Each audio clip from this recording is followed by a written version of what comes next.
birthday gift to help my daughter's treatment? I'm a father of two, bio 26 and stepdaughter 18. I'm lucky to have established a good relationship with my stepdaughter that is based on mutual trust and respect. I raised her when she was 2 and I don't even call her my stepdaughter. I call her my own. She always dreamed of owning a car and hinted wanting a car for her 18th birthday for years, and I took it upon myself to try and save up for one. It took me years to save up the money to be able to get her a decent car as gift, and I felt thrilled I was able to achieve this goal knowing how much this means to her. I haven't bought a car yet, and I'm currently looking for something decent around $10,000 to $13,000. Now, my older daughter has been struggling with infertility, and she and her husband already tried clinical routes but weren't successful, and they've stopped trying for a year due to financial struggles. I visited her last week, and she talked about getting ready to go through another round of IVF. We talked about the money, and she brought up the money I saved for her stepsister's car. I tried cutting the conversation, but she asked if she could borrow the money, and that she'll repay me in a few months. I said no, because what's the use of getting the money in a few months when I want to buy my stepdaughter the car this month? Her husband pointed out how his parents helped with the previous treatment costs, and now it's my turn since we're family. He said my stepdaughter can get the car anytime later, but logically the money should go towards a better cause. I declined saying that's her last birthday with family before she moves away for college, and I didn't want to disappoint her. My daughter said she wasn't asking for a fancy new car. She just longs to become a mother. In all honesty, I stated that even if I gave her money, there's no guarantee the treatment will work this time. Her husband said I had my priorities messed up, asking who in their right mind sees their child struggle with such massive issue and refuse to help, and then prioritize a car over a potential grandbaby that every sane grandparent dreams of having. He asked why isn't anyone else besides his parents helping, and my daughter said they already ask others for money but are struggling with debt with her medication. I said even if the treatment pays off, then what? Did she really think having a baby while struggling with debts was a good idea? She got quiet, and her husband asked that I leave, and that he won't call me selfish since I already know. That's why I kept getting defensive. I left without further arguing. My sister had a fight with my wife, and argued with me saying I got carried away in spoiling my stepdaughter to please her mom, and neglected my blood daughter and made light of her struggles. She kept insisting I do the right thing, but I was mad that my daughter told her. Even more upset that my son-in-law wanted to talk to my stepdaughter about it and spoil the surprise. I'd like to add that I'm not in good terms with my daughter's in-laws because of how they are in general, especially her mother-in-law, but I tried to stay civil till she started insulting my wife. My wife no longer wants to be around this woman, and it's understandable, but we're getting a lot of heat from my son-in-law for how we're reacting. I'm seeing a number of people asking why my daughter and her husband need the money now since they're young and can save up on their own. I'm not sure about the answer, but it seems to me that my daughter is getting pressured by her husband and his family, and adoption is off the table due to their mentality. My son-in-law is 33 years old, and he also has a medical condition to manage. Now for the top comments. Not day hole. Whether you saved the money for a car, IVF, or women and blow, it's your money. They're not entitled to it. I also think their reasoning makes no sense. If they'll be able to pay the money back in a few months, why not wait a few months to do the treatment? They have no intention of paying anything back. I have a feeling that if they have a baby, they're constantly going to be asking for financial help. Not day home. What I was thinking. Honestly, I don't want to judge too harshly, but sounds like they're not prepared for a baby then. People think it's some natural right to have kids, but getting pregnant / a baby is like the first step in raising kids, and the least important thing to consider. It has become my observation that people that get so baby eager that they start steamrolling other folks around them and circling their whole life around it are usually not the best folks to become parents, even if they can financially cover it.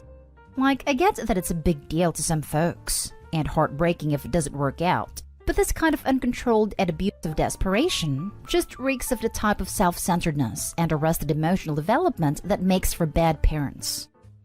Wow. It blows my mind that adults think that their parents owe them money. Like, honestly, these are two adults that they think they have a right to your money because they want a child. That is absolutely ridiculous. I would never expect my parents to give me any money for children, weddings, houses, etc. You're absolutely not the a-hole, and I applaud you in sticking to your guns for your other daughter. What a lovely gift to give her, and a lovely way to celebrate her birthday. Your daughter and sister-in-law both sound like complete a-holes. And you are right to bring up the fact that they should not be having a child if they are not financially able to support it. Not a-hole. Not a-hole. If she can pay you back in a few months, they can wait a few months to pay for it themselves. And if they can't afford a treatment, they can't afford a child. Also, I know some other commenters have said ask your stepdaughter, but please don't do that. If you do, you are putting the onus on your daughter to be the good or bad guy, and that's completely unfair. No amount of you supporting her choice will change it, and your older daughter and family will feel like they then have grounds to call your younger daughter selfish and all sorts of other horrible things. Stand your ground and use the money the way you want. Next story. Am I the a-hole for not inviting my girlfriend's daughter to my daughter's birthday party? I, 45 male, have a daughter, 15 female. She and I are very close. Her mother is not in the picture. I have been seeing Kelly for almost 2 years. She has a daughter, Anna, 16 female, with her ex, and they have joint custody of their daughter. Kelly does not live with me at the moment, but the idea has come up a few times. One of the big reasons why I am not into the idea is that Anna is horrible to my daughter. Kelly does see how Anna treats my daughter, but thinks it's just a phase. My daughter loves to play video games, sports, watch science fiction movies. Anna's the opposite. She is into makeup, wearing dresses and skirts, drama. They are two very opposite people. My daughter's birthday is coming up quick and she wants to have a huge party. I was on board with the idea, and we spent a day making invites. She passed around invites to school to all her friends, and right now the party's looking to be around 15 to 20 of her friends. My daughter made it clear that she did not want to have Anna at the party. Kelly texted me asking if her daughter was going to receive an invite, and I told her that daughter did not want to invite her. Kelly called me sobbing asking why she wasn't invited, and I told her that the invites were up to my daughter. She then proceeded to accuse my daughter as the reason why kids in school did not like Anna, and that I was a huge a-hole for supporting her decision. I told her that the reason why kids in school did not like Anna was because of the way she treats them. She hung up on me, and we haven't spoken in a few days. Am I the a-hole for not inviting my girlfriend's daughter to my daughter's birthday party? Now for the top comments. Everyone sucks here. Her for insisting her brat be invited. Yes, but why are you still with a woman who lets her daughter be nasty to yours? She sees it. She doesn't care. And you're okay with that? That's an a-hole move. I was looking for this. If your girlfriend doesn't care about your daughter's feelings when she's being mistreated by her daughter, why should you care about her daughter's feelings? The adults in the story are clearly not on the same page and should not move forward until they are. Your duty is to your daughter. Protect her. This will not get better with only time. It will get worse. Not stay home. Protect your daughter. And if your girlfriend, age 40 plus, sobs over a teenage party and her daughter is a bully, are you really sure you want to blend these families? They can't be blended. Not the way they are right now. If Opie chooses to live with his girlfriend and Anna, his own daughter will never forgive him for tying himself to her bully, nor will she forgive her stepmother for enabling Anna's behavior. If he chooses his girlfriend, he will lose his daughter. If he chooses his daughter, there's no way to move forward with this romantic relationship. If Opie's too deeply in love with his girlfriend to consider breaking up, then think the least damaging course of action is to continue seeing each other while maintaining separate households. But I'd be pretty surprised if she were satisfied with that. Next story. Am I the a-hole for asking the courts to spend 12 hours more a week than my ex as I'm dying? I, female 45, have terminal cancer and have approximately 5 to 6 months left to live. He left me a few years ago, only a few months after I was diagnosed with my terminal cancer. We have school-aged kids, and my ex, male 41, is appealing a court decision to allow me 12 hours more a week. That works out to 51% for me and 49% for him. He has told the kids that the legal costs are ruining him financially, and it's all because of me. I feel like it's taking away from my kids' estate that I will leave them, but I'm trying to spend as much time with them because I want them to remember me while I still have life in me. He refuses to talk, so everything must be done through lawyers. Am I the a-hole for prioritizing time with my kids over my ex's current financial situation? He works and makes good money. I'm on disability. Thankfully, I have a life insurance which is going to the kids, with a trustee other than my ex, that will make sure the kids are well taken care of. He's livid because I put the life insurance into kids' names, so he's now fighting me on a little more time with my kids. Am I missing something? Not a-hole in the slightest. Your ex, however, is a massive a-hole. It sounds like he is punishing you for not putting his name on the life insurance and using your kids as pawns in his sick game. Do what you need to make sure you make as many memories with them. I'm so sorry this is happening to you. I agree. He bailed on her after the diagnosis, which was a huge a-hole move, but now is pissed off that she puts the kids as beneficiaries on the insurance. I'm thinking he's trying to alienate them from her, so they'll give him access to the money. He's the biggest kind of a-hole. Not the a-hole. The only reason the court is costing him more money is because he willingly continues to fight an unnecessary and idiotic battle. He's being petty as hell. You'd think he'd understand the kids should get to spend as much time as possible with their mom before she's gone. But no, he'd rather continue being a prick.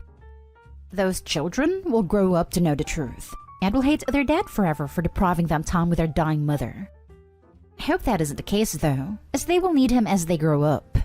I'm terrified of his narrative, though I can't control that, so I try not to think of it.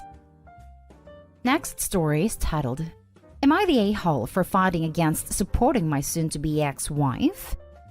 My soon-to-be ex-wife and I are going through a divorce.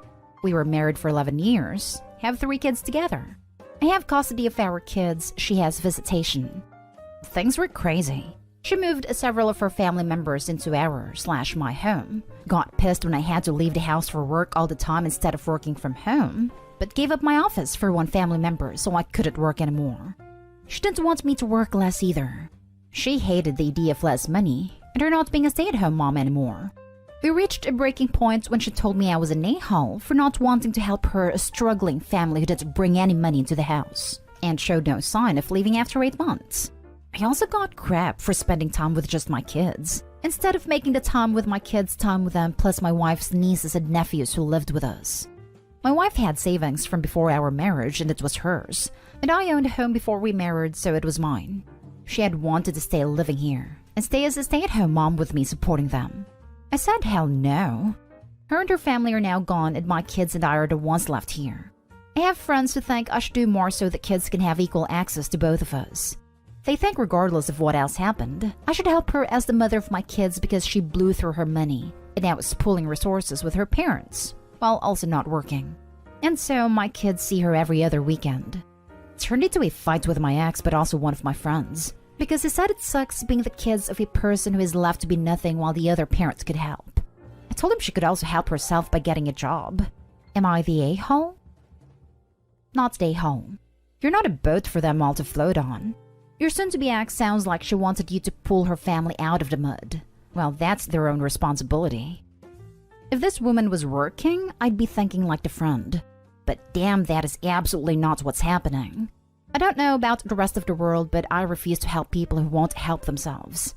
Edited to add, you know, now that I think about it, if anyone would be getting support payments like, I don't know, child support, I'm pretty sure it'd be the parent who has primary custody of the children, which can't possibly be the ex-wife since she only sees them every other weekend. So if you really think about it, I hope you're not demanding a court order for child support is quite generous, and in a roundabout way financially supporting her. Not stay home. You said what your friend thinks your kids need, but what do your kids want? My kids don't want to go back to the communal living, which is what they would get and kind of already get with their mom. Not stay home. It's a completely different situation now that you're divorced. She's the mother of your children, so she should be working to make sure she, a now single woman through her own fault, can support them. The person letting down the kids is her, not you for not paying for her to be jobless. Now for the last story. Am I the a-hole for getting mad at my daughter for not telling me something happened to her? My daughter 16 had a bad/uncomfortable experience with a male teacher a few weeks ago. I didn't find out until yesterday when I checked my Gmail. The only reason I found out is because her teacher CC'd me in an email to the principal and one of the school therapists describing what happened in detail. My daughter's been quieter and is spending more time in her room, but she's 16, so I didn't think anything of it. After reading the email, I went to my daughter's room and asked why she never told me anything. She said she didn't want to talk about it. I said she felt like talking about it with the teacher, and according to the principals and therapists' responses to the email, it looks like she's been talking to them about it too. She'd known the teacher and the therapist for a couple weeks when this happened, but she still chose to talk to them instead of me.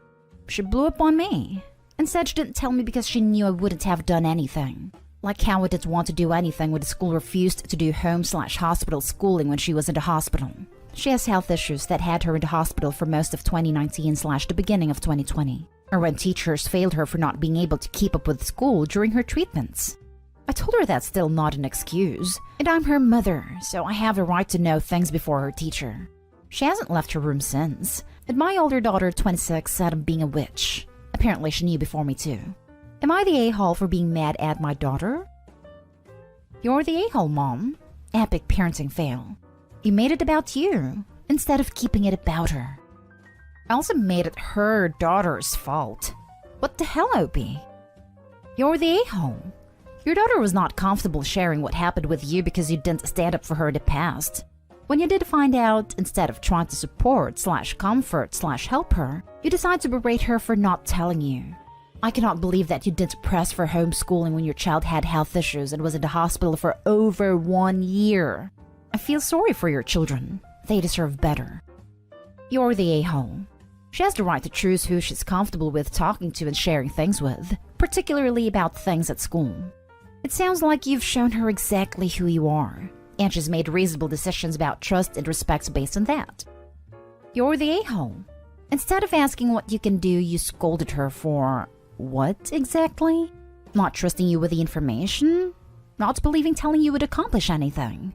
Notice how neither of those are a problem with your daughter. They're problems with your side of the mother/daughter relationship.